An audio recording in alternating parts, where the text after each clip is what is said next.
desporto de alto rendimento não é para ser saudável. Qual é a tua visão sobre os Jogos Olímpicos de Patos, que tiveram a sua primeira edição há meses? Estamos a fazer o quê? O que te faz apaixonar pelo ciclismo? É que eu, posso ser sincera, eu não consigo achar piada. Consigo perceber que um grupo de indivíduos em licra a 50 km/h, da parte de fora é um bocadinho complicado de se perceber. Quando o meu Garmin me diz que eu acabei um treino com 3.5 de aeróbia e 2.5 de anaeróbia, o que é que ele me está a dizer na realidade? Nada. Começa devagar. E é como que... Não, eu é que sei. Se formos, por exemplo, ao American College of Sport Medicine, estamos a falar de 3 vezes por semana.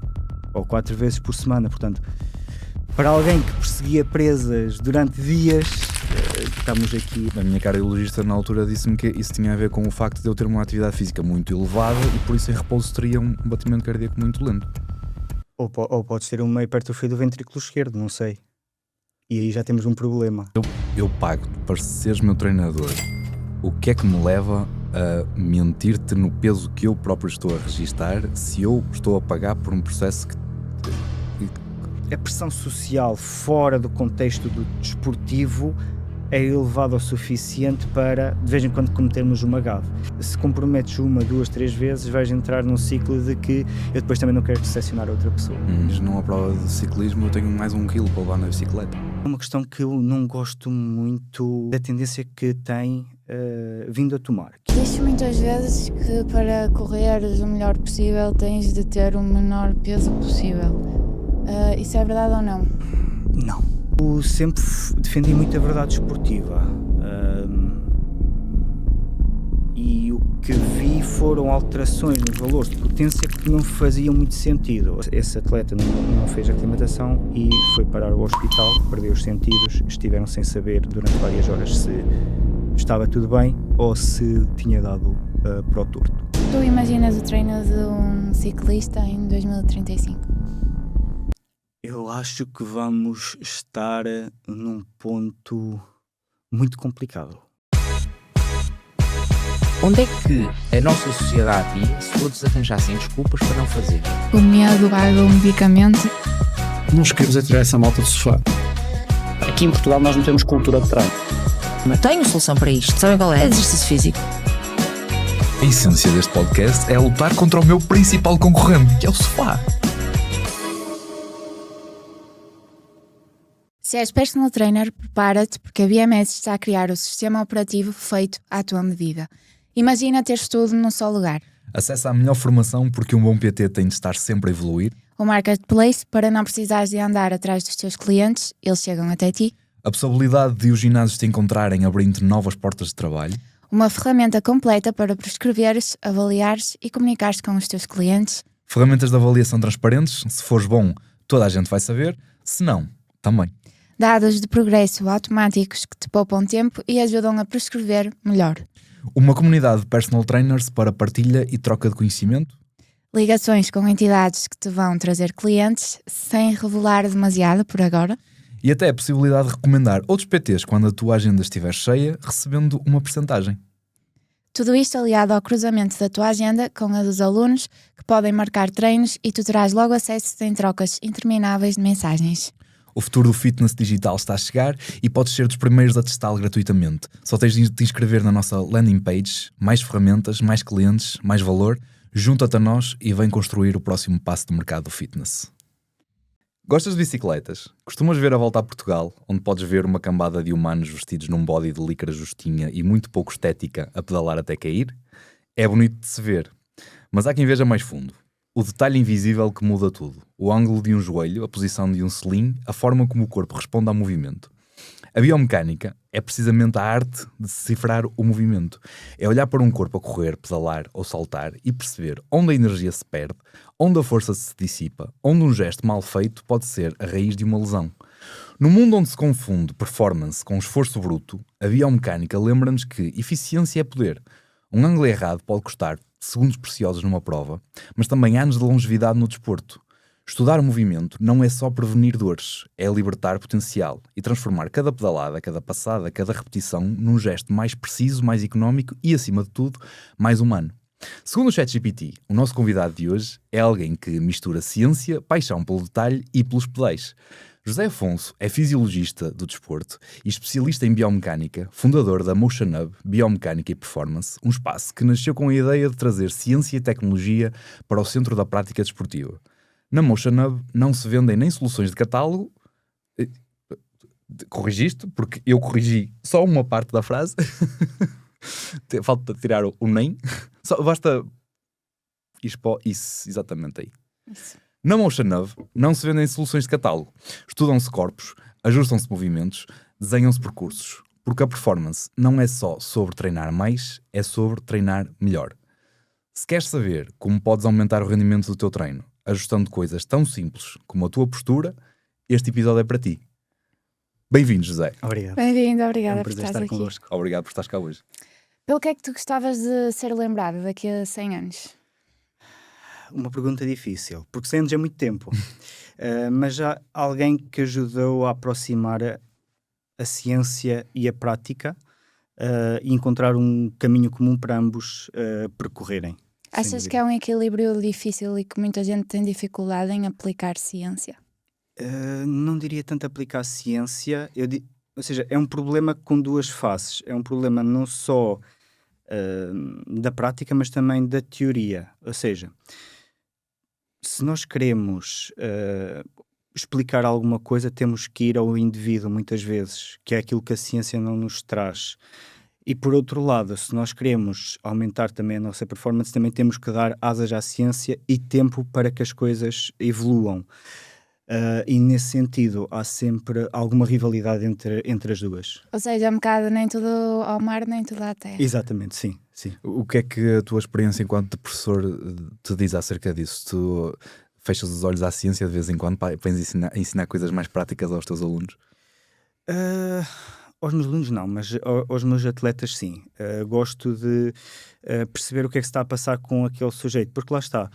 O que é que nós fazemos na ciência? Nós na ciência tentamos isolar uma única variável e estudá-la. Algo que não acontece na prática. Nós, se estivermos a falar no atleta amador, que tem 8 horas de trabalho, tem uma família, e ainda por cima disso tudo tem que ir treinar, são 50 mil variáveis que nós temos que controlar. E muitas vezes não é possível. Este é um dos exemplos de que a ciência depois custa-lhe a fazer a ponte para a prática, porque nós não conseguimos isolar uma variável, nem duas, nem três, porque são 50 mil a ocorrerem ao mesmo tempo. Sim. E o que é que te faz criar a Motion Hub? É algo que sentiste que faltava em Portugal, que não existia algo do género? Ou é algo, uma resposta a uma paixão que tu tens? É um bocadinho das duas. É uma paixão que eu tenho, o ciclismo. Gosto do processo de treino, gosto de ajudar os meus pares a tentarem melhorar a sua performance, mas ao mesmo tempo é algo que falta em Portugal, que é trazer da ciência para a prática. Existem muitos estudos do tradicional chamado bike fit, mas que depois na prática não trazem aquilo que é ciência, ou seja, é um guião e vamos escolher o guião. Muitas vezes o que é que acontece? É uma luz verde ou uma luz vermelha. Se estiver na luz vermelha vamos dispor a verde, se estiver na luz verde mantemos. E o que é isso na prática? Dá-me um exemplo. Na prática se tu tens uma lesão no joelho, eu tenho que ter essa lesão em conta. E muitas vezes eu posso ter que adotar outro tipo de ângulos ou outro tipo de técnicas que para a população em geral não seria praticável. E é um processo depois gradual, depois de recuperação de uma lesão ou de mesmo retorno ao alto rendimento. O que é que... Vamos aqui um bocadinho atrás. O que é que te faz apaixonar pelo ciclismo? É que eu, posso ser sincero, eu não consigo achar piada. Consigo perceber que um grupo de indivíduos em licra a 50 km/h, da parte de fora é um bocadinho complicado de se perceber. Eu acho que é um bocadinho o desafio. É um bocadinho o desafio e a superação pessoal. Eu começo no ciclismo nos Açores, numa ilha em que se desse 250, fizesse 250 km voltava ao mesmo sítio. Claro que não os fazia, mas... E a ver o ciclismo, o meu pai puxou-me para o ciclismo, também gostava de ciclismo, tinha feito ciclismo na sua juventude, e embarco nessa aventura. Depois disso, aliado a isso, ver o Tour de France durante o verão, hoje, à hora do almoço, ajudou a ir ganhando o bichinho. O José fisiologista precede o José ciclista ou não? O que foi o ciclismo que te fez ganhar a paixão pela fisiologia ou vice-versa? Foi o ciclismo que me fez ganhar a paixão pela fisiologia. Sim, tentar de certa forma, melhorar aquilo que eu fui vendo que não resultava ao longo do tempo. Durante os anos em que fui treinado por outros treinadores e que experienciei também por mim próprio aquilo que era a prática do ciclismo, vi coisas que não me faziam sentido. E já a meio da minha licenciatura percebi, ok, há aqui coisas que podiam ser melhoradas, e foi nesse pretexto que fui-me juntando mais à área da fisiologia.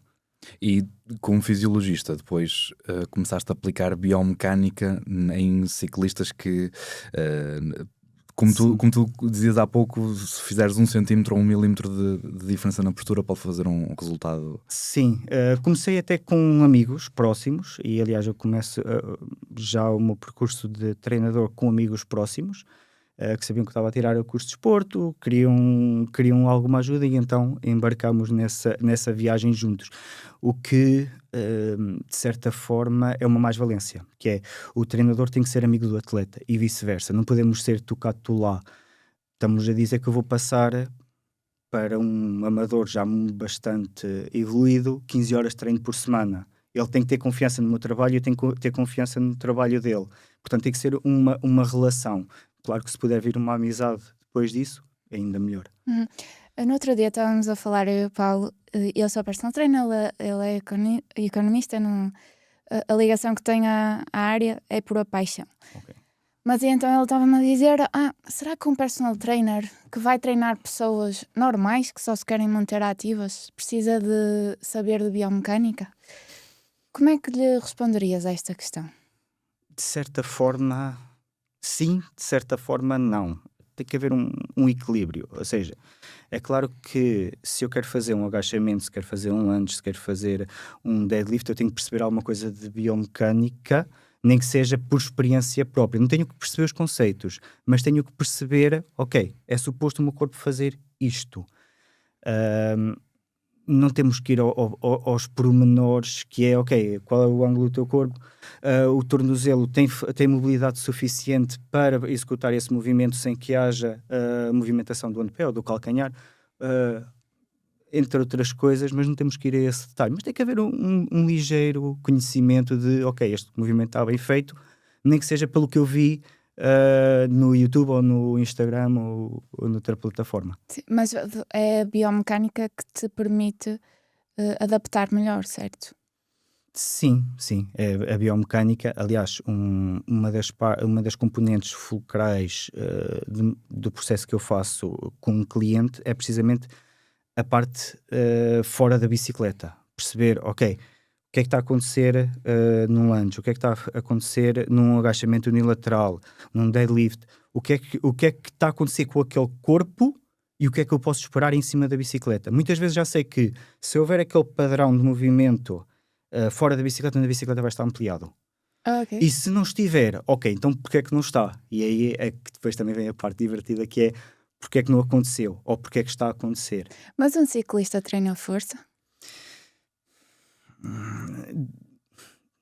Vamos dizer assim, tecnicamente, durante algumas alturas do ano deveria, durante outras devia fazer manutenção. Normalmente nada. Normalmente nada. Normalmente nada, ou normalmente não deve fazer nada, ou normalmente não faz nada. Não faz. Temos ainda muito, mais em Portugal ainda, no estrangeiro, já se começa a ver cada vez mais o treino de força e o treino de reforço muscular como uma parte fulcral do treino, principalmente para modalidades mais explosivas dentro do ciclismo. Mas em Portugal ainda estamos muito... se eu fizer 15 horas a ritmo leve, está tudo bem. Ainda temos muito essa... Mas faz realmente diferença na performance? Faz. É engraçado porque eu acho que isso se está a ver em todas as modalidades. Na última década, vamos dizer assim, vais ao futebol, por exemplo, e a preocupação dada ao treino de força hoje é 10 vezes a que era há 20 anos atrás. E lá está, temos visto, mesmo na ciência, muitos artigos a sair com esse tema. Depois lá está, é uma daquelas coisas que tem que haver uma ponte do que é a ciência para o que é a prática e vice-versa. Sim. Qual é que é a diferença entre uma adaptação aeróbia e anaeróbia? Uma adaptação aeróbia, o que é que nós queremos? Nós queremos que o ciclista, ou o atleta, o triatleta, ou o corredor, consiga usar como substrato energético a gordura. Usar a gordura como principal substrato energético. Com o quê? Com o intuito de, se nós temos 10 kg de gordura, conseguimos fazer 4, 5 dias, teoricamente, contínuos. Okay? Temos energia para isso. Não quer dizer que o consigamos fazer, mas temos energia para isso. Numa componente anaeróbia, já não. Numa componente anaeróbia já é finita. Estamos reservados àquilo que é o nosso glicogênio hepático e muscular, ou, numa parte da anaeróbia lática, aquilo que é a nossa capacidade de usar a creatina fosfato. De uma parte lática, não só pela concentração de ácido lático, que é promovido pelo exercício, mas também por ser finito, porque nós temos uma dada quantidade de glicogênio finito, não conseguimos manter aquele exercício durante muito tempo. Portanto, é preciso, no ciclismo e noutras modalidades, ter um equilíbrio entre as duas.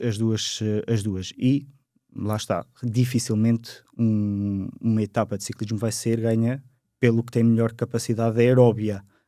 É muito importante, mas muitas vezes vemos que uma chegada à sprint vai ser o que tiver melhor ponta final. Portanto, aí já começa também a capacidade anaeróbia. Mas em português muito simples, quando o meu Garmin me diz que eu acabei um treino com 3.5 de aeróbia e 2.5 de anaeróbia, o que é que ele me está a dizer na realidade?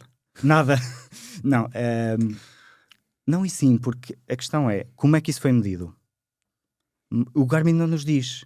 Nós sabemos que há uma fórmula matemática que está por trás daquele algoritmo que nos diz, ok, tens um VO2 de Y e fizeste esta pontuação. Mas não nos diz exatamente, ok, o teu VO2 exato. Nós temos ali um erro associado. É bom para termos uma ideia de o que é que nós estamos a fazer, se bom, se mau, tenho as minhas dúvidas, mas pelo menos temos uma ideia e um guia. Se é o ideal, não é o ideal. Nós somos feitos para percorrer longas distâncias? Tecnicamente sim.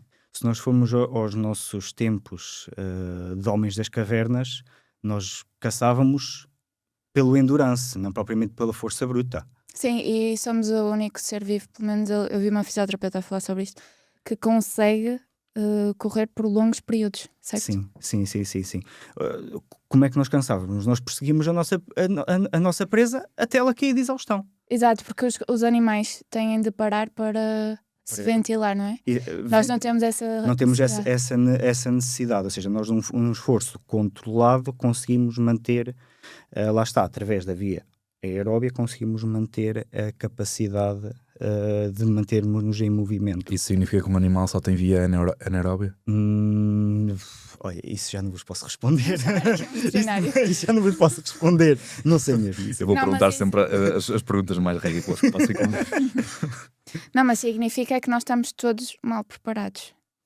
A média para aquilo que nós conseguimos. Sim. Isso tem a ver com o nosso dia-a-dia, os nossos trabalhos, a forma como nós abordamos a nossa vida, que é, estamos quase sempre sentados. Nós raramente exercitamos. Nós exercitamos, se tudo correr bem, 1 hora por dia.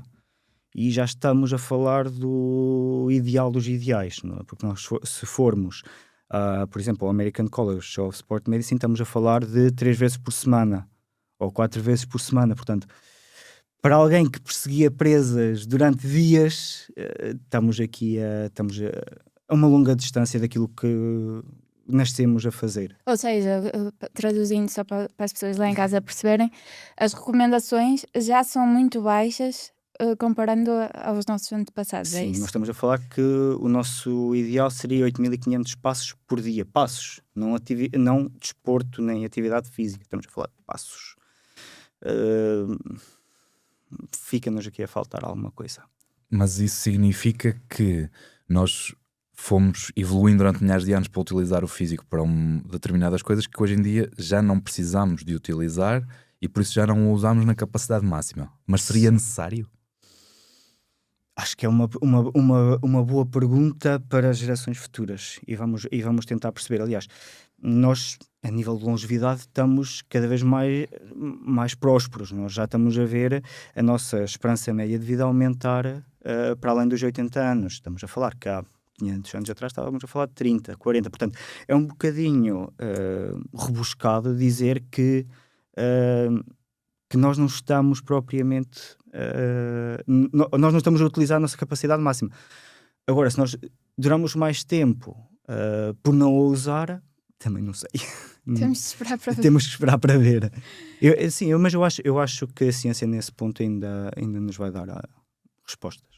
Mas eu creio que nós empiricamente já temos provas de que um estilo de vida mais ativo nos leva a viver muitos mais anos com mais qualidade. Porque Certo. Se me perguntares se eu conheço alguém da idade do meu avô ou bisavô que tenha uma fisionomia positiva, que tenha um movimento positivo, eu não conheço ninguém, porque toda a gente com mais de 70 anos hoje, ou 80, toda a gente, pronto, a maior parte das pessoas tem dificuldades motoras. E Sim. cada vez... Pronto, ou seja, o meu raciocínio está errado. Hoje eu já vejo mais percentagem de pessoas de 80 anos com muito mais qualidade motora do que via há 20 anos atrás, quando havia muito menos esta noção de atividade ligada à longevidade ativa. E quando eu tinha, se calhar, 5 anos, todas as pessoas de 80 anos que eu conhecia eram corcundas, com problemas nos joelhos, tinham todo o tipo de somas de problemas físicos. Ou seja, se calhar empiricamente já há aqui uma diferença. Já há uma diferença, porém também temos a componente de que nessa altura já dizíamos que um copo de cachaça ou acordar era o que fazia bem, portanto calma, temos que ainda ter a verdade científica e esperar por aquilo que a ciência nos tem para dizer. Sim, a falta de exercício físico já sabemos os efeitos negativos que pode ter. E o excesso? Traz também muitos aspectos negativos. Aliás, o desporto de alto rendimento não é para ser saudável. E quem disser que o desporto de alto rendimento é saudável... Mas dentro do desporto de alto rendimento, ainda tens os ciclistas que têm um volume de treino semanal absurdo. Estamos a falar de sujeitos que muitas vezes têm bradicardia. Têm frequências cardíacas abaixo dos 40 batimentos por minuto. Isso é um problema? Não sei. Há estudos científicos que dizem que sim, há estudos científicos que dizem que não. Ainda não temos uma resposta a 100%. Mas porquê é que seria um problema o coração bater demasiado lento? Não vou te responder. Porque supostamente eu supostamente tenho, mas a minha cardiologista na altura disse-me que isso tinha a ver com o facto de eu ter uma atividade física muito elevada e por isso em repouso teria um batimento cardíaco muito lento. Ou podes ter uma hipertrofia do ventrículo esquerdo, não sei. E aí já temos um problema. Agora preocupaste-me. Não, eu não estou a dizer que tens. O que eu estou a dizer é temos que olhar para cada sujeito e para cada caso. Não podemos dar uma resposta global de que se tens frequência cardíacas abaixo de 40 estás bem, ou se tens frequências cardíacas entre 50 e 60 estás no pináculo daquilo que é o estilo de vida saudável. Tal como não posso olhar, por exemplo, ainda falando de frequência cardíaca, mas indo para a variabilidade, não posso dizer que um sujeito com uma variabilidade da frequência cardíaca de 75 milissegundos é saudável. Não sei. Tenho que olhar para aquele sujeito e compará-lo num espaço temporal e compará-lo com ele próprio. Sei que, segundo aquilo que é a tendência mundial, estará na média. Agora, se a média é o mais saudável para ele, não sei. Sim, mas, por exemplo, para mim e para o Paulo é muito fácil cumprir com as recomendações mínimas de exercício físico. Se pegares num atleta teu amador que tem um trabalho de 8 horas, ainda tem de cumprir com as 15 horas semanais de treino. Não achas que é muito fácil ele ficar frustrado por lidar com... Porque isso acontece, quando levas um desporto muito a sério, quase que se torna obsessão o querer cumprir com aquelas horas todas E quando isso não é possível, não se torna aqui um ciclo de frustração muito complicado, uma bola de neve? Temos que meter objetivos que são reais e temos que meter um plano de treinos que seja viável a longo prazo. Eu não posso querer que um sujeito que faça 8 horas por dia, que ainda tenha mulher, filhos, para tomar conta, faça-me sempre 15 horas semanais. Se calhar vou-lhe pedir isso 1 ou 2 vezes ao ano, ou se calhar 3 em 3 meses, mas não lhe posso pedir muito mais do que isso, porque temos que encontrar um equilíbrio. E é aí que a relação entre treinador e atleta entra, que é, olha, estou a chegar a... não consigo manter este tipo de treino, vamos afrouxar. Tenho um atleta que não lhe posso prescrever mais do que 50 minutos por dia. E não é por isso que ele não está motivado e que não traz a performance que quer. Agora, se é o melhor dele, provavelmente não. Mas é aquilo que nós conseguimos trabalhar. E é como ele me diz, José, eu tenho 90 famílias em meu cargo. Eu tenho que cuidar dessas 90 famílias. Ele tem uma empresa grande, tenho que cuidar dessas 90 famílias. Só depois é que eu vou treinar. E muitas vezes apanho a treinar às 5 da manhã. Ou às 6 da manhã. E entretanto já teve com o PT antes disso. Portanto temos que perceber a realidade de cada pessoa e a partir daí aplicar os nossos métodos. Qual é o impacto que a tecnologia tem desde que começaste a Motion Hub e desde que começaste a perceber como é que fazias a diferença nos atletas que segues? A tecnologia veio-nos trazer uma quantificação numérica àquilo que já na prática os atletas muitas vezes nos diziam. Quando eles nos diziam, estou cansado ou não consegui fazer esta e esta séries porque não tinha pernas, ok, então vamos ver os dados, o que é que se passou? Ok, aconteceu isto de manhã, dormiste poucas horas, tinhas a variabilidade baixa, vamos ao treino e começaste a entrar em descompensação à segunda série, ok, então se calhar quando tiveres este tipo de dias, em vez de fazermos 4, vamos fazer 2, vamos ajustar o teu plano para conseguir ser viável e não entrar em fadiga precoce. O que é que também acontece? Nós neste momento já conseguimos, antes de entrar nessa fadiga, antes de entrar nesse dia de já não consigo ou estou completamente derriado, não consigo fazer estas séries, já conseguimos perceber, ok, já estamos aí por uma tendência que não estamos a conseguir recuperar. Então vamos ajustar o plano e vamos meter aqui 2 ou 3 dias de recuperação a ver se voltamos a um patamar saudável. Mas isso não é muito baseado na percepção do esforço do atleta, tu não precisas de um gadget tecnológico para te dizer isso. Para perceber anteriormente ele me dizer, preciso. Ou seja, o que é que nós fazemos? Usamos a variabilidade da frequência cardíaca como ferramenta, de manhã ao acordar, sem estímulos externos, porque isso depois já um problema dos gadgets, que é, eles tiram durante todo o dia, ou tiram durante toda a noite. E muitas vezes, se nós conseguirmos, lá está, como faz a ciência, isolar um único momento, conseguimos perceber uma baseline. E a partir dessa baseline conseguimos perceber, ok, normalmente tu tens uma variabilidade de 80, hoje acordaste a 40, alguma coisa está mal. E aí, a partir daí já conseguimos detectar, se calhar um bocadinho antes dele dizer, passar 3 a 4 dias, não consigo treinar, vou precisar de uma semana de recuperação. E às vezes, lá está, apenas com 1 ou 2 dias de recuperação conseguimos controlar a situação, em vez de termos que demorar uma semana ou até chegarmos a casos de entrar em overreaching ou overtraining e termos que demorar uma época inteira para voltar ao normal. Como é que tu, através da VFC, da variabilidade da frequência cardíaca, conseguirias diagnosticar um cenário de overreaching ou de overtraining? Normalmente um cenário de overreaching ou overtraining está ligado a uma ativação do nosso sistema nervoso central, nomeadamente do sistema nervoso parasimpático, demasiado ativada logo pela manhã. Qual é que é o procedimento que realizamos? Todos os dias, ao acordar, o atleta mete uma fitazinha da frequência cardíaca, mete o telemóvel ou o relógio a contar e tiramos ali 7 minutos. Fazemos o processamento de dados, isso já é depois da minha parte. Fazemos esse processamento de dados e vamos comparar com os outros dias para trás. Normalmente demoramos ali 15, 20 dias a tirar um baseline sólido, e quando digo sólido, temos de ter uma carga de treino baixa, que é para não termos variações durante esse período que levem a que o sujeito saia com os seus desvios padrões demasiado amplos ou demasiado baixos, derivado da fadiga, e retirando essa componente da fadiga conseguimos tirar um baseline e a partir daí comparar progressivamente ao longo da época como é que ele se está a adaptar ao treino. Consegues explicar a uma criança de 5 anos o que é o VFC e o que é que implica o sistema nervoso parasimpático e simpático estarem ou não a trabalhar? Muito simplesmente, o nosso coração está sempre a um ritmo. Pode estar como um metrónomo, sempre certinho, ou pode estar... Esse é mais tipo o meu. Esse faz lembrar o meu.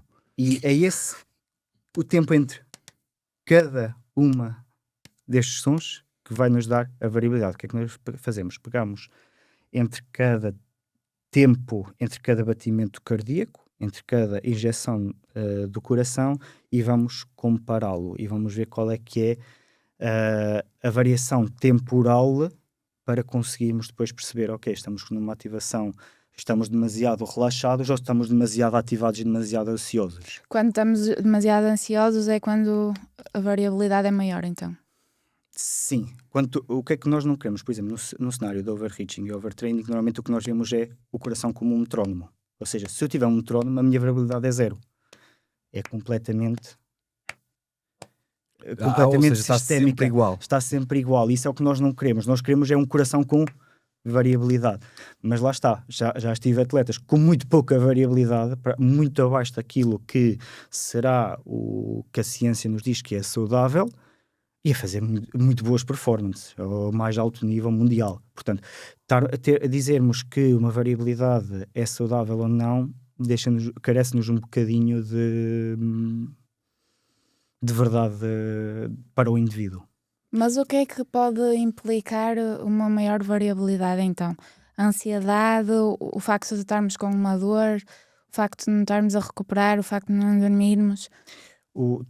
Tudo vai afetar a variabilidade. Por exemplo, tabagismo, álcool, ansiedade, depressão, o tipo de treino que fizemos no dia anterior, se nós estamos chateados com os nossos pares ou não, tudo isso vai afetar de certa forma a variabilidade. E aí temos que perceber, lá está, com a relação que nós temos juntos, perceber, ok, o que é que se está a passar contigo? A variabilidade diz-me, vamos meter isto num sistema de semáforo.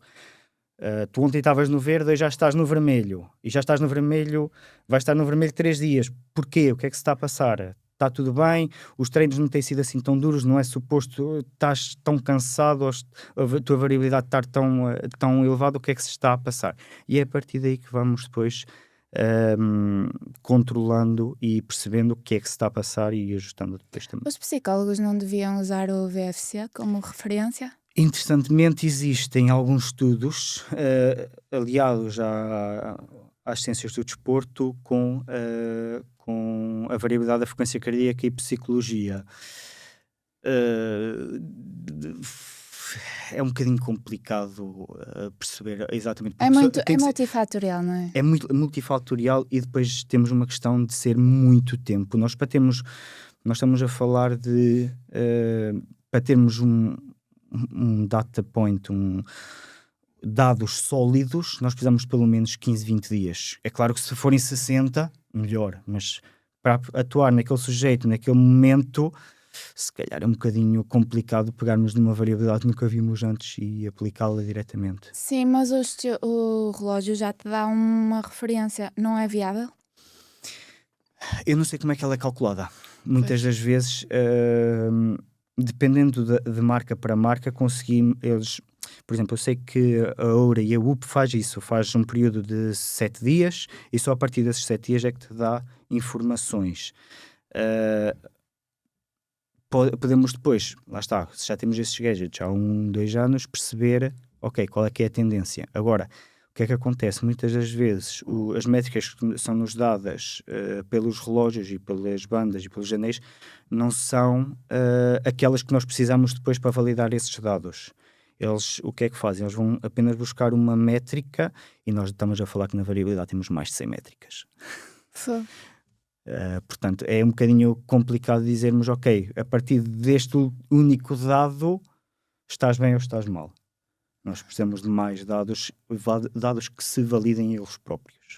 Eu tenho para aí 10 perguntas à volta só da VFC, mas o meu Garmin diz-me que a minha linha de base é de 62 a 77 e a média dos últimos 7 dias é de 59. E na última noite foi de 53, mas eu sinto-me espetacular. Acontece. E normalmente temos um delayzinho entre o sentirmos-nos mal e a variabilidade baixar de alguns dias, 3, 4 dias. Ao fim de 3, 4 dias, depois levamos e percebemos, ok, estou cansado. E é a partir daí que depois começamos a mexer com os dados. Mas isso significa que, se ele me está a dizer hoje que é 53 e está muito abaixo da minha baseline, que eu já devia tomar precauções para descansar mais hoje? Não necessariamente.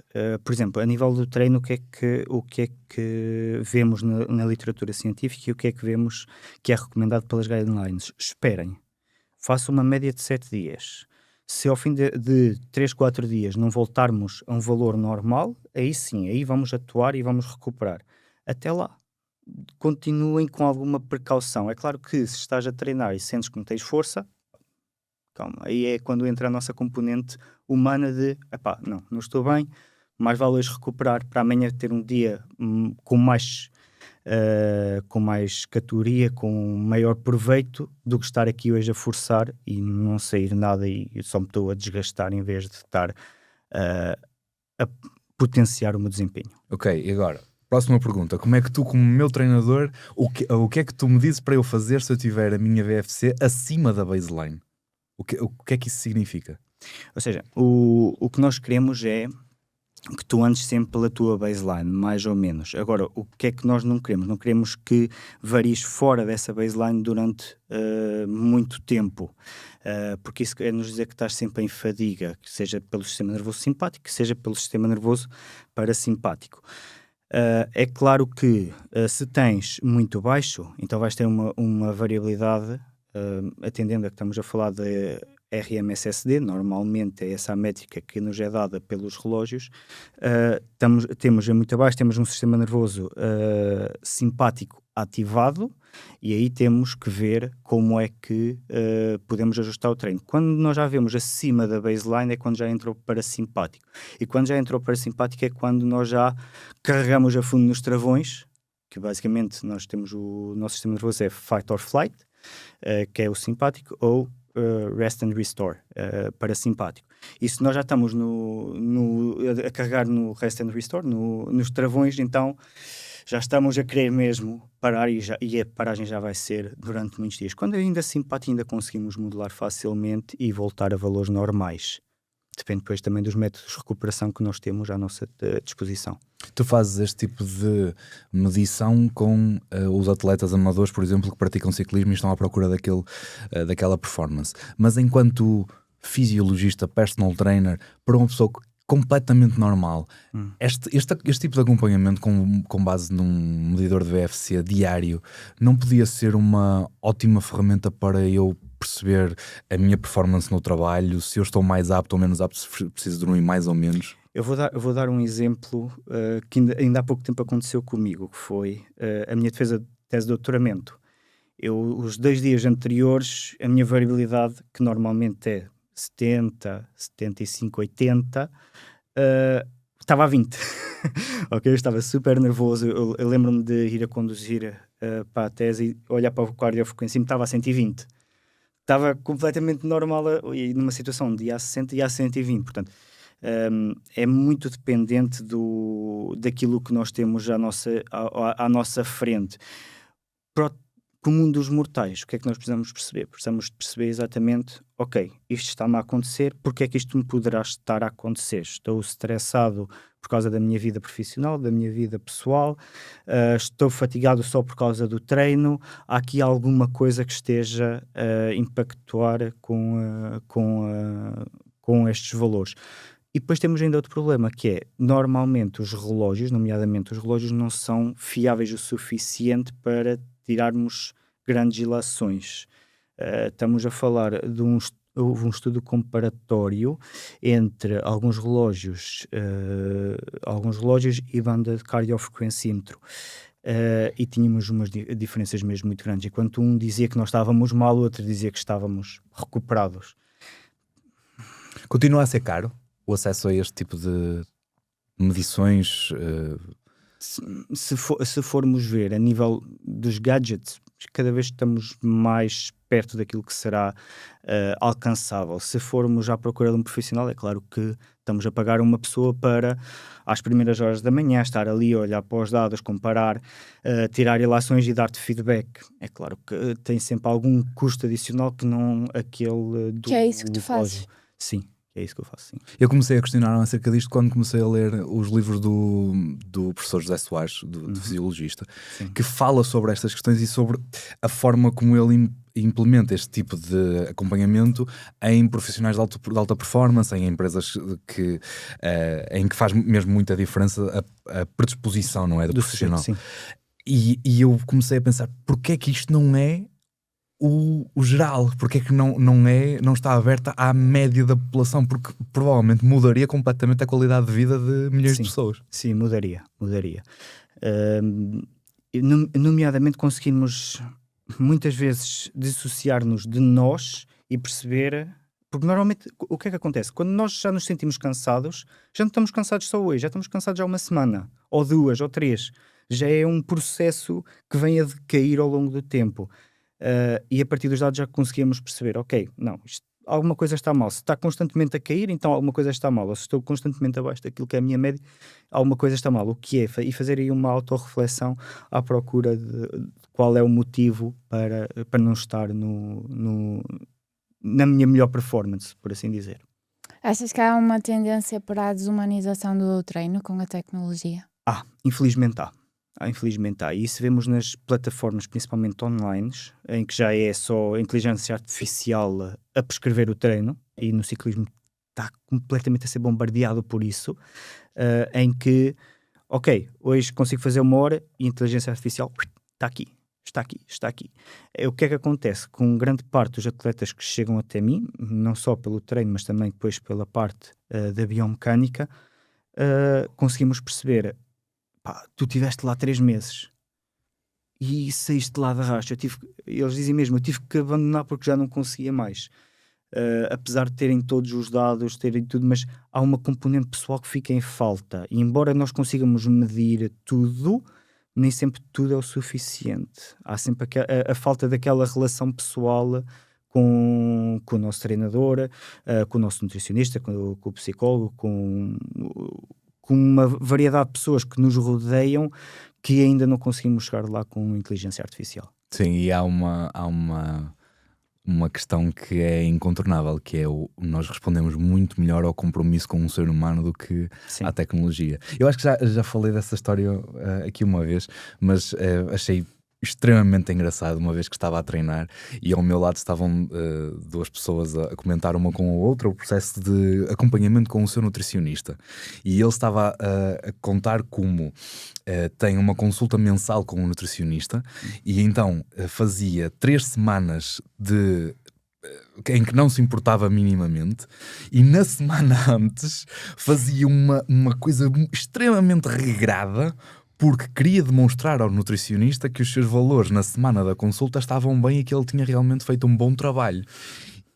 E isso levou-me a pensar, é impressionante como tu estás a pagar e tu ainda passas por todo esse processo de te mentires a ti próprio durante 3 semanas, mas naquela semana tu vais alinhar só para lhe mostrar. Só para mostrar, sim. E ainda acontece, mesmo falando, nomeadamente nas camadas jovens, isso acontece imenso. Essa não é não querer ou querer mentir, é ser influenciado pelo meio. Ou seja, se eu estou com os meus amigos, vamos ao bar da escola, vamos todos comer um croissant, não vou ser eu que vou ficar ali a comer uma maçã.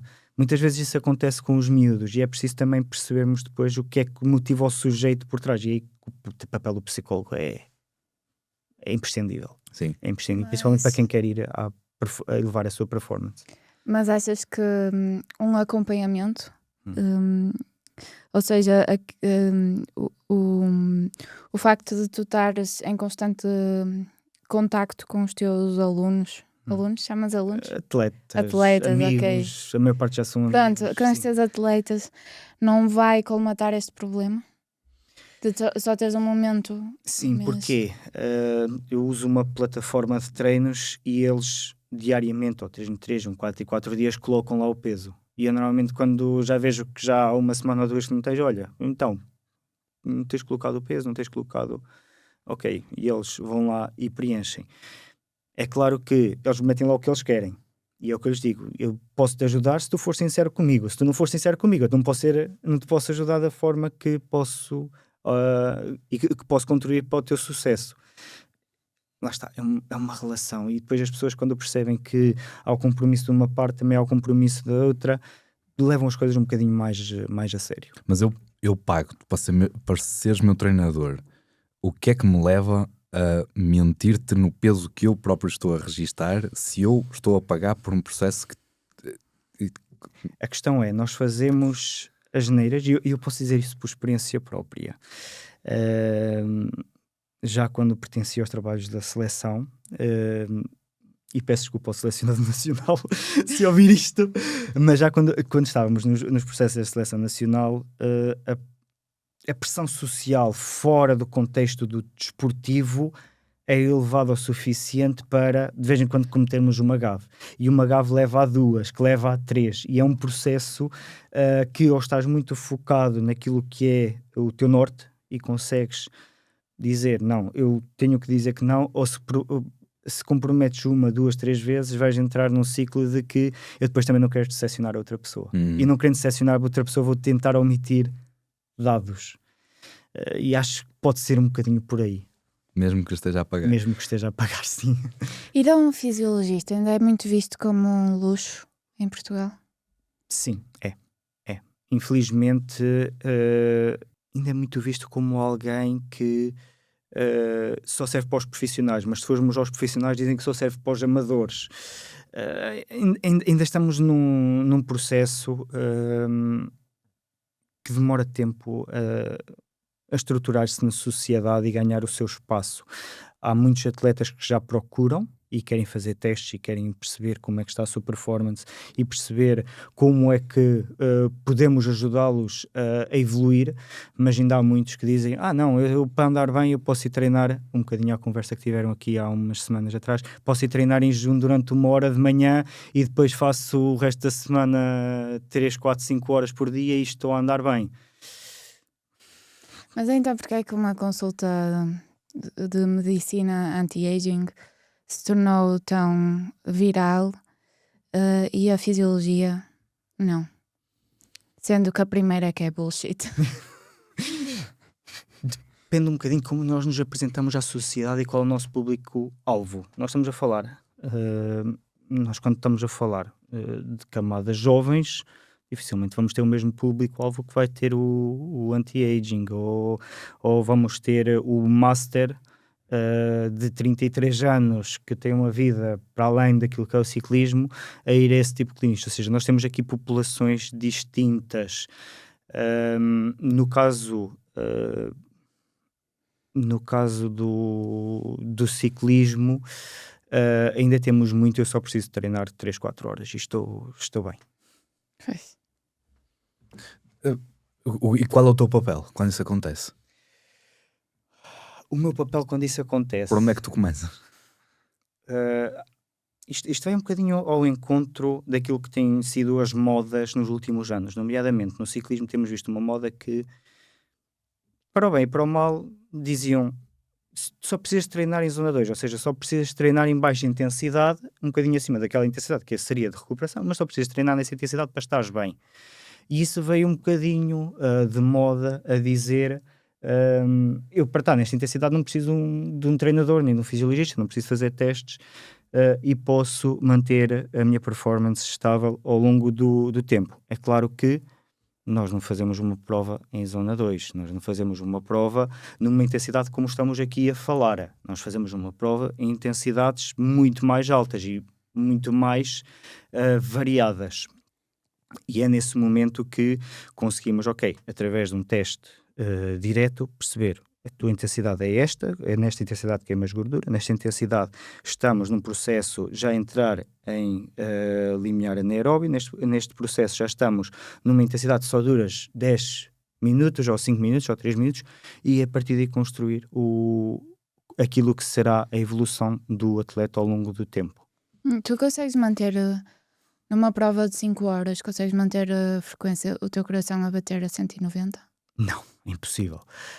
A menos que sejamos miúdos, e aí de 5 horas não digo, mas 2, 3 horas em miúdos, já se vê alguns miúdos a fazer isso, nomeadamente em idades abaixo dos 15 anos, vemos miúdos que mantêm 200, 202 batimentos por minuto e chegam aos 230, 230 e muitos.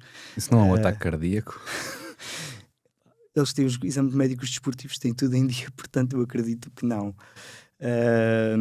Mas vemos essa questão muitas vezes em miúdos. Em atletas recreacionais, já massas, já não vemos tanto esses dados. Aliás, a nossa frequência cardíaca vai baixando, a máxima vai baixando ao longo dos anos. É claro que se nós queremos que o atleta mantenha uma performance durante as 5 horas, temos que olhar a outros fatores, como nomeadamente a hidratação. Se eu estou a perder água durante a prova ou durante o treino, vou estar a diminuir o meu volume plasmático. Se eu a diminuir o meu volume plasmático, estou a tornar o meu sangue mais viscoso, que vai-me dificultar mais o bombear sangue. Vou aumentar os gradientes de pressão, vai-me ser mais difícil fixar oxigênio, levá-lo aos músculos e usá-lo, esse oxigênio, para o exercício. Então, nós não podemos dizer que se eu começar, por exemplo, com uma frequência cardíaca de 140 batimentos na primeira meia hora, vou acabar com 140. Não, provavelmente vou ter aqui um drift cardiovascular para 150, 155, dependendo se está muito calor, dependendo da umidade, dependendo da pressão atmosférica. Vai ser tudo um conjunto de fatores que me vai influenciar a performance naquela prova, naquele dia, com aquelas condições. Mas se eu beber 1 litro de água a mais numa prova de ciclismo, eu tenho mais 1 quilo para levar na bicicleta. É uma questão que se fala muito e é uma questão que eu não gosto muito da tendência que tem vindo a tomar, que é, quanto mais leve eu estiver, mais eu vou andar, ou seja, se eu dividir o meu peso pela minha potência, mais watts por quilo vou ter para subir. A questão é, certo, vais ter mais watts por quilo, mas vais conseguir transportar muito menos oxigênio, vais ter menores reservas de glicogênio e vais conseguir ter, no final de contas vais ter menos energia.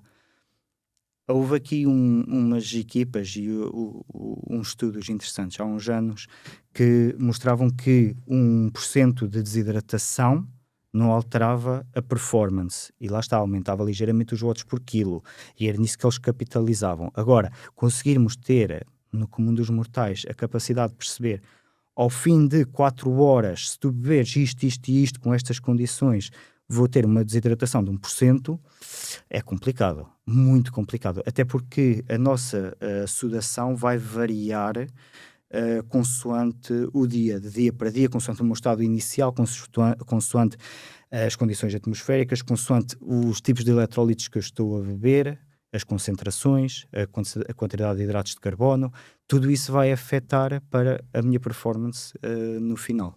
Diz-se muitas vezes que para correres o melhor possível tens de ter o menor peso possível. Isso é verdade ou não? Não.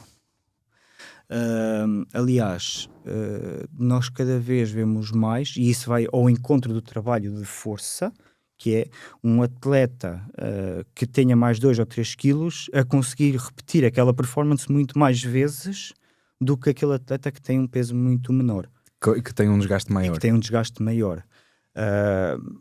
Eu estou-me a lembrar de um ciclista que ainda o ano passado andou a discutir algumas etapas e algumas classificações na Volta à França, que apareceu com mais 10 quilos.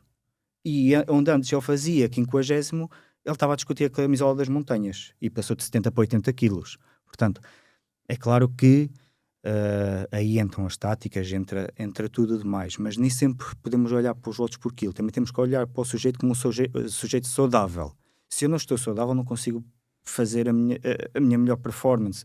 Se calhar já estou aqui a entrar um bocadinho no repetitivo, que é a melhor performance, mas é um bocadinho isso, que é tirar o melhor de mim, que é o que eu quero no final de uma prova, tirar o melhor de mim. Posso não chegar à qualidade dos meus pares, mas pelo menos de mim eu sei que consegui ter os meus melhores números. Ou seja, alguém exatamente com a mesma altura do que eu, que treina exatamente a mesma coisa do que eu, pode beneficiar de estar com 50 quilos e eu com 60. Temos sempre de olhar individualmente. Tal como falamos da BFC, não é? Exatamente. Teoricamente, sim. Teoricamente, aliás, nós temos muitos casos de gêmeos que não têm exatamente a mesma composição corporal. E são gêmeos. Nasceram e foram criados exatamente no mesmo contexto. Mas depois, pequenas alterações no contexto foram modelando-os para terem fisionomias diferentes e a partir daí terem composições corporais também diferentes. Força. Já lidaste com a frustração do ceticismo de algum atleta em relação à ciência? Por exemplo, eu quando ia correr com o Paulo, ele dizia-me, começa devagar. E é como que, não, eu é que sei. Um bocadinho disso. Começa devagar, Rita, A4. Sim, já. Lembro-me especificamente como orientador de doutoramento. Estávamos a fazer preparação para os campeonatos do mundo. E eu fui especificamente ao Algarve a falar com o treinador para vir fazer adaptação ao calor connosco. Porquê? Porque no local por onde eles iam, à noite, às 11 da noite, iam estar 36 graus com 80% de umidade. Okay? O que é que aconteceu? Não veio fazer a aclimatação, disse que não precisava absolutamente nada disso, e a posteriori essa pessoa, de todo o grupo, toda a comitiva, veio fazer a aclimatação. Esse atleta não fez a aclimatação e foi parar ao hospital, perdeu os sentidos, estiveram sem saber durante várias horas se estava tudo bem ou se tinha dado para o torto. Entre isso, outras questões, muitas vezes, por exemplo, estamos a falar de um teste de lactato. Eu não preciso disso, eu faço um teste de 20 minutos e chega-me. Ok, o que é que um teste de 20 minutos vai-te dar? Dá-me o meu FTP, o meu Functional Threshold Power. Ok, porque é que 20 minutos para mim ao máximo e para a Rita ou para o Paulo vão ser iguais? Porque é que eu tenho que multiplicar por 95%? Não, nós não temos as mesmas fibras musculares, nós não temos a mesma massa muscular. Não é isso que me vai dar o limiar anaeróbio. E muitas vezes pensam que, ok, é só fazermos 20 minutos e já tenho as minhas zonas de treino. Não, calma. É preciso avaliar sujeito a sujeito para perceber, e 95% de uma potência máxima nunca nos pode dar aquilo que realmente podemos dizer que é o limiar anaeróbio. O que é aclimatação? Eu perguntar. Aclimatação é adaptação a um dado clima. Nós podemos ter dois tipos de adaptação, ou vamos dizer, neste caso, ao calor. Pode também ser ao frio. Mas podemos ter aclimatação, que é feito numa sala como esta. Temos uma dada temperatura, uma dada umidade, tudo controlado, e vamos exercitar para adaptar-nos àquelas condições, que depois podemos ir fazer a nossa viagem e chegamos lá e estamos prontos para competir. Ou podemos fazer a aclimatização e fazer exatamente no local. Qual é o problema e qual é a valência da aclimatação? Se eu fizer a climatização, eu vou para um lugar 20, 30 dias antes da prova, vou estar sujeito àquelas condições 24 sobre 24 horas. Muitas vezes até pode haver o problema de chegar 15 dias antes e estar muito mais fresco do que aquele que vai estar no dia da prova, ou que está previsto para o dia da prova. A aclimatação permite-nos o quê? Permite-nos estabelecer um protocolo, fazemos uma avaliação inicial, estabelecemos um protocolo e a partir desse protocolo dizemos, ok, a tua intensidade de treino com estas condições é esta, vamos dizer 10 km/h. Nesses 10 km/h vais fazê-los durante 1 hora. Vamos monitorizar a tua hidratação, aquilo que estás a perder a nível de volume plasmático, vamos monitorizar a intensidade através do lactato ou o consumo de oxigênio e vamos monitorizar ao longo de um dado período de tempo, normalmente são sessões de 1 hora, podem ser mais curtas ou mais longas, consoante aquele que seja o nosso objetivo, durante dias repetidos. Normalmente, para termos uma adaptação fiável, são 6 dias. Podemos estendê-los até 21. Mas tu tens de picar no treino, sempre? É? Mas antes e depois? Antes, durante e depois. Às vezes não é preciso, porque às vezes basta espremer um bocadinho o dedo e sai sangue. Mas muitas das vezes temos que picar. Eu lembro-me de uma atleta na preparação para os Jogos Olímpicos de Tóquio que me disse: tu deixas-me este dedo como um Cristo. Estava completamente picado, depois passamos para o outro e não temos outra hipótese. Eu disse: olha, não temos outra hipótese, mas mesmo que fazer assim. Mas o nosso objetivo é esse, é preparar aquele corpo para o calor. E qual é a valência? Ok, fizeste aquela hora de manhã, mas à tarde podes ir treinar para o fresco, podes ir para treinar para uma condição onde já estás aclimatado. Sem perder a adaptação ao calor, vou meter o treino de qualidade fora depois do tapete rolante e da câmara climática. Porque é que eu tenho que picar na ponta do dedo? É mais fiável, normalmente conseguimos dados mais reprodutíveis, contrariamente ao lóbulo da orelha, que depois, o que é que acontece? Eu pico-te, aquilo não estanca, fica a correr, depois corre pela cara abaixo, corre pelo meu dedo, corre por tudo. Pelo dedo não, pelo dedo picamos-te, fica limpinho, metes um papel ou metemos-te um penso e está pronto para a próxima. Uhum. Tens assim alguma história mais marcante que te lembras de um detalhe da biomecânica que tenha mudado uma prova, uma vida de um atleta? Eu lembro-me, recentemente no início deste ano, tive um atleta que me procurou, porque já não sabia, atleta profissional, já não sabia o que é que havia de fazer, estava com dores no selim, estava com dores nos pés, estava com dores nas mãos, na lombar, e era alguém que tinha que fazer 20 horas por semana, 4, 5 horas por dia, e já não sabia o que é que havia de fazer, as performances deles cada vez estavam mais a diminuir. E ok, vamos a isso, vamos ver o que é que conseguimos fazer. Bastou-nos uma alteração de 4 mm no selim e 2 mm da altura para ficar ok. Ou seja, nós aqui podemos separar os atletas por vários tipos, mas normalmente há um tipo que é, ou temos em pirâmide, em que 1 milímetro para a esquerda estamos no desconforto ou estamos na lesão, e 1 milímetro para a esquerda estamos numa situação de underperforming, de não tirar o nosso melhor rendimento, e 1 milímetro acima estamos numa posição de chegar ao desconforto ou até mesmo à lesão. E depois temos atletas que têm uma base muito maior em cima, nessa pirâmide, em vez de ser já é um hexágono, e conseguimos mexer centímetros e eles, nem notei. Portanto, e às vezes trabalhar com esse tipo de atletas é diferente e temos que ter alguma percepção e algum tacto a como vamos fazer as alterações. Normalmente em atletas que é literalmente piramidal, tem que ser 1 milímetro quase diário, se não semanal.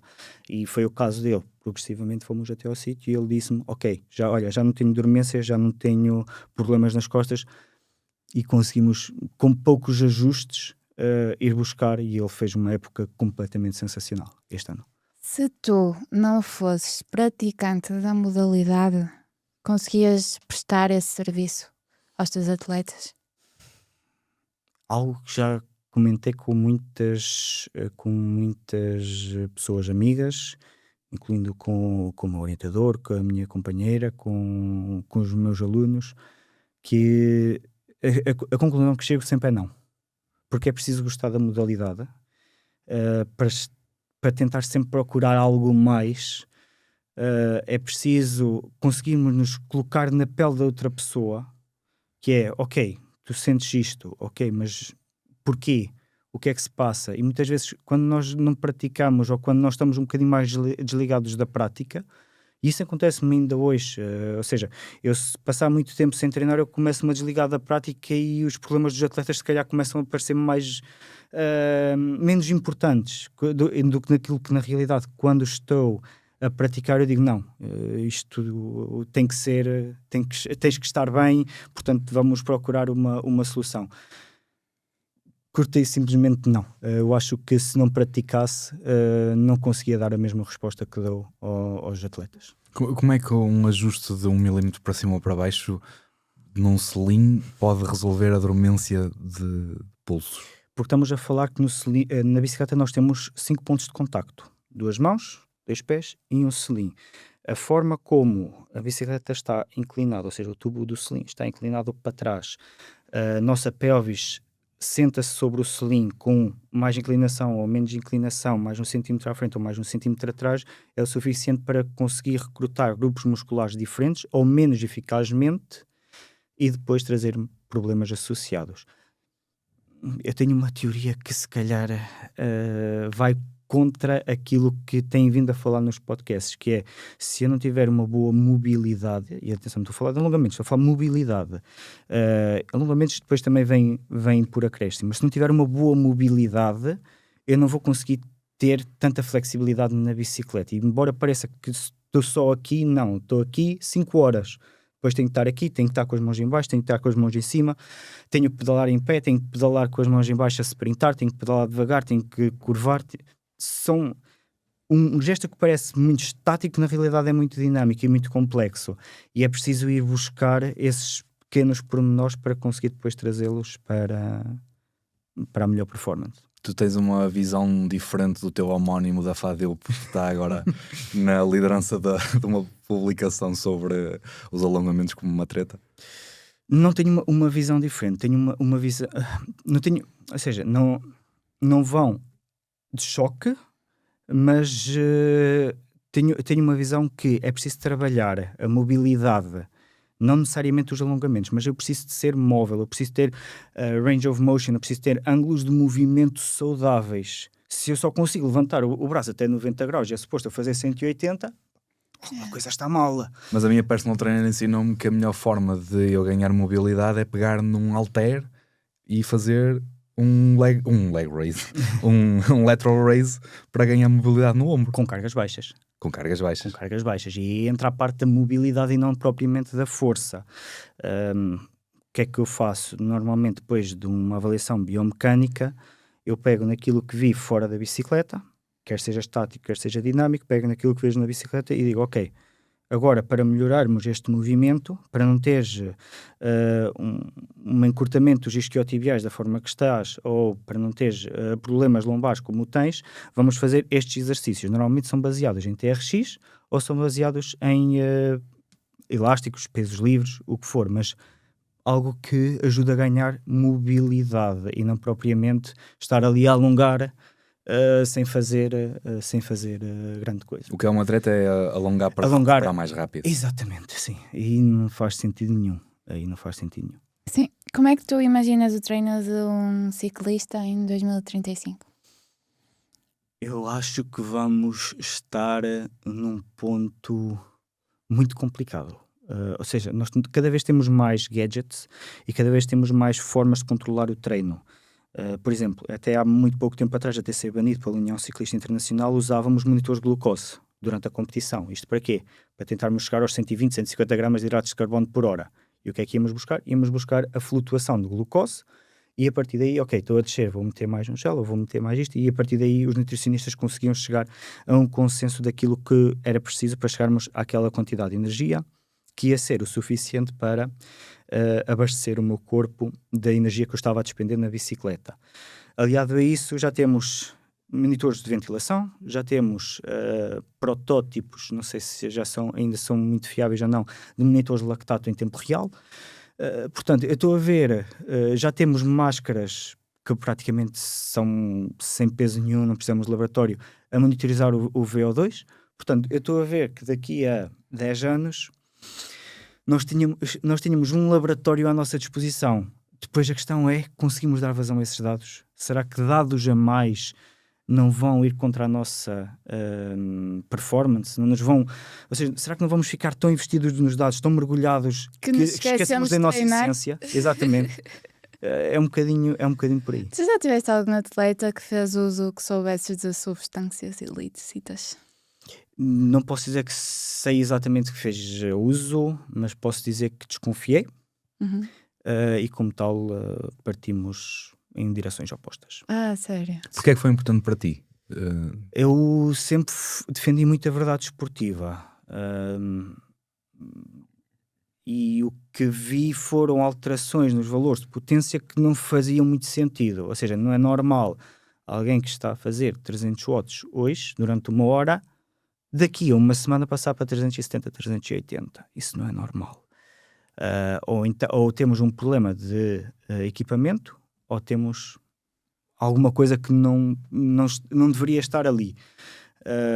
Nesse caso, falamos os dois, olha, alguma coisa se passa aqui, ele explicou-me o contexto, olha, amigos na mesma, mas... Mas ele admitiu. De certa forma, não pelas palavras completas, mas indiretamente sim. Eu, pronto, olha, se amigos na mesma, continuamos a cumprimentar e tal, mas prefiro não treinar. Porquê é que se associa tanto o ciclismo a isso? Pela dureza que é o desporto e pela necessidade de mostrar resultados. Se formos ver 21 dias a fazer 160 km consecutivos, não é... vai um bocadinho de encontro àquilo que falamos no início, que era nós fomos programados para... ou nós crescemos em perseguição da nossa presa durante vários dias, mas não àquela intensidade, não àquela repetibilidade. E normalmente o que é que acontece? Digo eu, entram num estado de desespero tal que não conseguem chegar àquela performance e vou aqui pelo caminho mais fácil. E isso depois traz outras implicações para a saúde, traz outras implicações para os patrocinadores, para a equipa e para todos aqueles que os rodeiam. Mas no ciclismo hoje há forma de saber se há atletas dopaminados ou não? Dopaminados. Dopados. Há. Dopaminados, eles devem estar todos, felizmente. Há maneiras. A ADOP tem feito e a Federação Portuguesa de Ciclismo tem feito um trabalho preponderante nesse sentido, mas é preciso mais. É preciso muito mais. Aliás, neste momento estamos com um caso de uma controvérsia dentro do ciclismo nacional, precisamente por causa disso, que é não haver controlos suficientes para garantir a verdade desportiva. Se quer garantida, se não, deixo as minhas mãos fora do assunto, mas a verdade é que deveria haver esse controlo. Por exemplo, campeonatos nacionais de Masters, nos últimos 2 anos, não houve controlo. Não faz sentido. Um campeonato nacional tem que haver esse controlo. E quem diz no ciclismo de estrada, diz no ciclismo de pista, diz noutras modalidades. Falta-nos aqui, por motivos financeiros, e aí percebo as entidades, que é por motivos financeiros não conseguimos fazer mais controlos, mas eles são precisos. E mesmo dentro do controle que deveria haver, há formas de manipular os resultados? Vamos dizer que a ciência está sempre 2 passos atrás daquilo que é praticado. Aliás, nós temos muitos ciclistas que, devido aos retroativos, ou seja, neste momento já podem ir buscar amostras a anos anteriores, são apanhados e são penalizados porque foi apanhada uma substância que não deveria estar lá. Não é propriamente o tema mais fácil de abordar. Acredito e quero acreditar que as agências competentes estão a fazer o seu máximo para manter a verdade desportiva. A verdade é que neste momento não está a ser o suficiente. É um bocadinho aquele documentário, acho que se chamava Ícaro, ou Ícaros. Exatamente, sim. Que quando deram por ela foram retirar os prémios todos para trás. Exatamente, sim. Mas sim. Havia, já não me lembro como é que ele se chamava, mas sei que era uma autoridade que supostamente estaria à frente do que é a verificação quanto ao doping, e ele estava basicamente com um negócio formado à volta à volta da manipulação daquelas amostras. Exatamente. Eu acredito que neste momento não aconteça, ou quero acreditar que não. Não é um tema muito leve de se ter, pela bagagem que traz, a bagagem emocional, a bagagem de pessoas que pode arrastar consigo, quer seja no ciclismo nacional, quer seja no ciclismo internacional. A verdade é que o ciclismo tem estado sempre na vanguarda desses métodos, quer seja pelas pessoas que têm estado associadas ao desporto, quer seja pela procura depois de alguém que quer sempre um melhor resultado, quer mais um ano de contrato, quer ao fim e ao cabo quer acreditar que quer pôr pão na mesa. O que eu não consigo compreender consigo compreender até um certo ponto no ciclismo profissional, não consigo perceber no ciclismo amador. Qual é a tua visão sobre os Jogos Olímpicos do Patos, que tiveram a sua primeira edição há meses? Estamos a fazer o quê? O que é que nós estamos a fazer com isto? Ainda há pouco tempo estava a falar com colegas precisamente sobre isso, e é, ok, mas o que é que nós estamos aqui a comparar? Estamos a comparar o máximo da performance humana? Mas estamos a usar substâncias que não nos são intrínsecas, ou seja, não estamos a usar a nossa performance, estamos a tentar chegar ao máximo do que o humano pode aguentar. E daqui a 5 anos, será que ele vai aguentar aquilo? 10, 15? Não posso defender isso, não posso defender esses valores. Porquê que vamos ao fisiculturismo e a norma é usar-se doping e normaliza-se, mas depois, se formos ao ciclismo, já é um escândalo?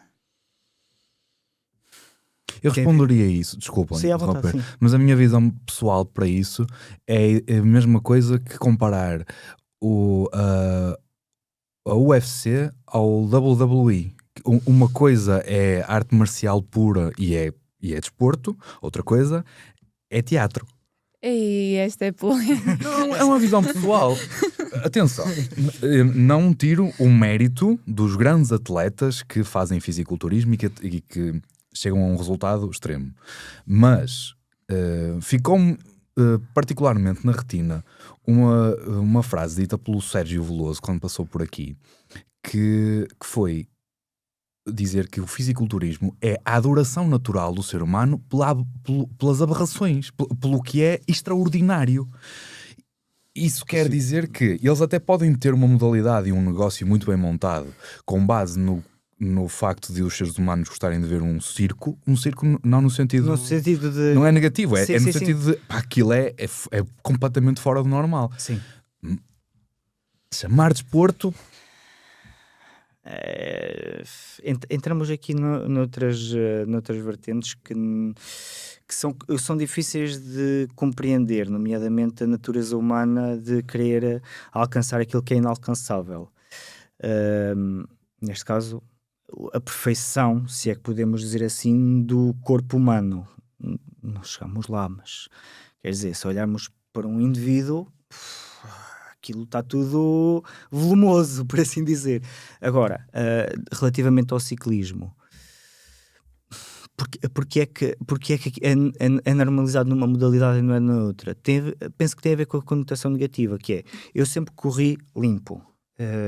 Quando vi algumas situações, afastei-me. Tem a ver com a minha verdade e com aquilo que é a verdade desportiva. Eu não posso garantir uma verdade desportiva a partir do momento em que uso substâncias dopantes ou substâncias ilícitas.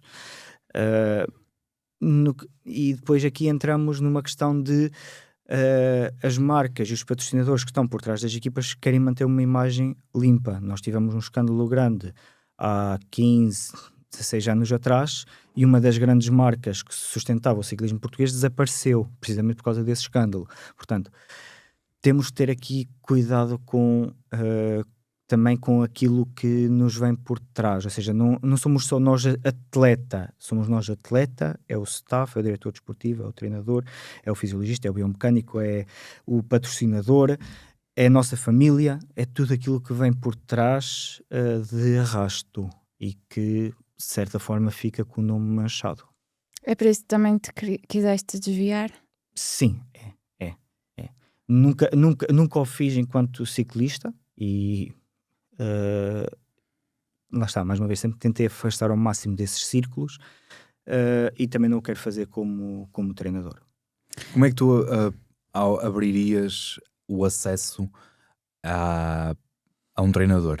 Tu já falaste que o grande problema, por exemplo, de seres acompanhado com um protocolo, com medições que fazem sentido científico, a grande dificuldade é o preço que tens que pagar a um profissional.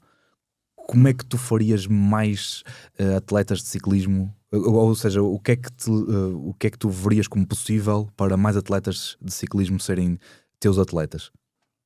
Vou tentar perceber se percebi bem. Vou tentar descortinar um bocadinho a questão. Para trazer maior massa, lá está, nem sempre precisamos de testes diretos. Por exemplo, eu faço a prescrição através da variabilidade da frequência cardíaca e isso tira-nos um grande peso, que é os testes de lactato, o teste de consumo de oxigênio. Não é tão fiável, mas dá-me uma confiança suficiente nos dados de dizer é isto, contrariamente àquilo que falámos anteriormente. Por exemplo, do teste de 20 minutos que não faz sentido fisiológico, embora haja alguns estudos de validação, não faz sentido fisiológico dizer que é 95% para toda a população. E aquilo dá-nos alguma variabilidade e alguma fiabilidade nos nossos dados. Agora, trazer testes para as massas depende um bocadinho daquilo que dizermos, porque se formos ver o típico atleta, pelo menos uma vez por ano faz de certeza testes. O ideal, há defensores mensalmente, há defensores até se calhar a nível do treino fazer uma ou duas medições, mas a nível de material está cada vez mais fácil de termos acesso e de conseguirmos fazer esse controlo. Depois também tem a ver com conseguirmos, nós treinadores, interpretar esses dados e ter tempo para os descortinar. Achas que vai deixar de haver espaço para aquela velha máxima do ouve o teu corpo?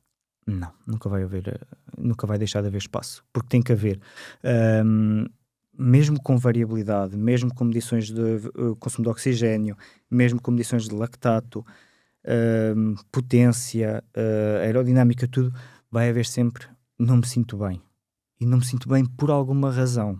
Tudo o resto pode estar bem, mas se tu não te sentires bem, então temos alguma coisa mal. Portanto, ouvir o nosso corpo é sempre importante. Agora, é claro que podemos dizer assim, há dias em que tu tens de te sentir mal. E no treino há dias que não vais conseguir fazer as séries. Isso é expectável. O que não é expectável é todos os dias não se sentiste bem. Temos aqui que ter, ou saber ouvir o nosso corpo, saber ouvir o nosso treinador e perceber, ok, qual é que é o método e qual é que é a forma como nós podemos contornar a situação de forma a tirarmos o maior proveito dela. Eu vou agora iniciar a minha carreira como atleta amador no ciclismo. Quais são os 5 primeiros conselhos que tu me dás? Compra uma bicicleta. Dá jeito. Procura alguém que te faça uma avaliação com pés e cabeça, tire-te um perfil metabólico, perceba qual é que é o teu limiar aeróbio, qual é o teu limiar anaeróbio, perceber quais é que estão as tuas zonas de treino, perceber qual é a evolução que é expectável, porque não podemos dizer a um atleta que está a começar hoje, daqui a 1 ano e meio és campeão nacional. Até pode acontecer. E muitas vezes com atletas que já com iniciantes que já têm um background grande a nível desportivo e uma grande plasticidade motor, é possível isso acontecer. Mas para a maioria das pessoas não. Ter alguém que tenha objetivos realistas. Porque com um objetivo realista nós dizemos, ok, vamos ao fim de 1 ano o nosso objetivo é aumentarmos 40 watts ou 20 watts. Com estes números já conseguimos ir para uma prova e terminar. Ou para conseguires acabar num pelotão precisas de Y. Para conseguires discutir uma competição já precisas de mais X. Portanto, procurares um bom treinador, procurares alguém que saiba interpretar os teus dados e aconselhar-te da maneira correta. Pedir ao teu companheiro ou à tua companheira que tenha muita paciência para te aturar nesta viagem. Porque é preciso. Não, vamos aqui ver. Se tu estás a tirar 15 horas, não são 15 horas de treino semanal, na realidade são 20, porque tens a questão de te equipar, desequipar, tomar banho, ou seja, nós estamos aqui com um tempo extra que estás afastado da família e é preciso ter um grande apoio familiar para conseguires manter uma relação saudável com a bicicleta. Investe num bom par de calções, vais precisar deles. Uma boa licra, uma boa almofada. Foge dos cilindros de gelo, por favor. Não fazem bem, não te vão fazer a diferença entre estares confortável ou não. Investe num bom bike fit, numa boa avaliação biomecânica, Estamos a falar de muitas vezes a diferença entre uma avaliação normal e uma boa avaliação são 3 km/h, 2, 3 km/h, o que parece que não, mas é o suficiente para sentir que não vais a sair do lugar, ou sentir que estás a andar e sentir-te motivado a treinar. Sentir-te confortável, e o sentir-te confortável já é meio caminho andado para conseguires tirar um gozo acrescentado da bicicleta. E portanto já me perdi em quantas razões é que já estava a dar. Acho que já deste. Bom, uma pergunta que te devíamos ter feito, mas não fizemos. Ou se preferis o que dizem os teus olhos. Talvez... É que falamos de tanta coisa. Desde o início falamos de tanta coisa. Ok, eu tenho uma pergunta então final. Diz-me. O ciclismo é um desporto elitista? Não acredito que seja. Acredito que há espaço para todo o tipo de praticantes, desde o do amador, do domingueiro, até aquele que quer tirar a melhor performance. É uma questão de nós termos objetivos que sejam reais. E tu escolhias um bom carro ou uma boa bicicleta? Estás a falar com a pessoa que tem 6 bicicletas em casa e vai ter uma 7ª, portanto. Está respondido. Se tivesse a missão de levar 5% de portugueses que praticam exercício físico para 95%, por onde é que começavas? Eu acho que já fizemos um passo importante em reintroduzir a educação física no secundário. Porém, há um grande trabalho ainda a ser feito com a população em geral. Não só a forma como a educação física é vista, mas também a forma como pode ser praticada. Nós não precisamos todos de pegar em pesos no ginásio, não precisamos todos de ir correr, não precisamos todos de ir jogar pádel, não precisamos... Temos é que procurar algo que nos seja, que nos dê prazer de praticar. E eu acho que é isso que nos falta neste momento, termos uma modalidade que realmente gostemos. Seja ela correr, seja ela nadar, seja ela o paddle, seja ela o crossfit, seja ela a musculação, mas termos alguma coisa que realmente gostamos. E mais do que isso, também temos alguns incentivos à prática. Nós já vemos muitas empresas neste momento a despender de meia hora 2 vezes por semana ou 45 minutos 2 vezes por semana para os trabalhadores praticarem no próprio edifício da empresa algum tipo de atividade física, mas precisamos de mais. E eu acho que isso pode ser a diferença entre o que nós temos neste momento e no futuro temos uma população que gosta do que faz, que se senta atraída pelo desporto e que, acima de tudo, dê-lhe saúde. Acho que o efeito... Desculpa, diz. Não, de força. O efeito da comunidade do ciclismo também é incrível. E de outros desportos, claro. Sim. Mas é como que um traço de personalidade, não é? Diz-me alguma coisa sobre ti, sou ciclista. Faz parte disso. Ainda que os caminhonistas não gostem das comunidades de ciclistas. Há uma grande rivalidade que não é falada nesse campo. Mas sim, se virmos grande parte dos ciclistas vamos dizer, encontram-se 2 pessoas que nunca se conheceram na vida. Por acaso descobrem que fazem ciclismo. São os melhores amigos para a vida. Não há hipótese. Tal e qual como aquela pessoa que vem em contramão, está de bicicleta, levantamos-lhe a mão. Sempre. Olá, boa tarde. E é uma forma também de conviver com os nossos pares. O que é incrível. Nós temos, por exemplo, ali perto da zona onde eu vivo, em Coimbra, temos grupos de mais de 40 ciclistas. Ao domingo lá vão eles virados à Praia de Mira ou à Tocha ou à Figueira. Eu já ouvi dizer que vocês só querem comer. Param em todas as tascas. É assim, se vocês quiserem saber onde é que está uma boa pastelaria, perguntem a um ciclista. Sem dúvida alguma. Aliás, eu começo no ciclismo porque gostava de comer. Está tudo certo. Terias sempre um treinador, fosse qual fosse a modalidade? No ciclismo não teria treinador. seria eu a fazer, mas sim, teria.